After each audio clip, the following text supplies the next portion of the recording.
Hello everyone, welcome back to my channel to new mini blog. Radhe Radhe. কেমন আছো তোমরা সবাই? তোমরা সবাই খুব ভালো আছো। কালকে গিয়েছিলাম দেউলটিতে হচ্ছে আমার ছোটো দিদার বাড়ি।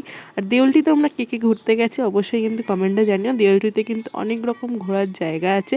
আর আমার দিদার বাড়িতে এই পুকুর পাড়টা হচ্ছে অসাধারণ জায়গা। দুটো পুকুরের চারিপাশে এইরকম গাছপালা, খুব সুন্দর লাগে। এই জায়গাটাতে গেলেই সব মন খারাপ ভালো হয়ে যাবে। শীতকালে তো অসাধারণ লাগে। তো দুপুর দুপুর করে চলে গিয়েছিলাম দিদুনের বাড়ি। তারপর ওখানে গিয়ে কলা পাতা কেটে কলা পাতার ডাল ভাত ডিম ভাজা খেয়েছিলাম।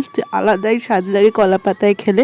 আর তারপর ঠিক সন্ধ্যেবেলার দিক করে আমরা বেরিয়েও চলে এসেছিলাম। আর এই ঠান্ডা, যা ঠান্ডা! আসলে দেশে ঠান্ডাটা অনেকটাই পড়ে গেছে, আমাদের এদিকটা অতটা ঠান্ডাটা এখনো পড়েনি। অনেকেই আছে যারা এখন আমার চ্যানেলটা সাবস্ক্রাইব করেনি, তো তাড়াতাড়ি চ্যানেলটা সাবস্ক্রাইব করে দেয়। যা সাবস্ক্রাইব করে তাদেরকে অনেক অনেক ধন্যবাদ। তারপর রাত 8টা-9টার মধ্যে আমরা ঠান্ডায় কাঁপতে কাঁপতে টোটো করে বাড়ি এসেছি। তো টাটা, আবার দেখা হবে নেক্সট ব্লগে। তো ততক্ষণ চ্যানেলটা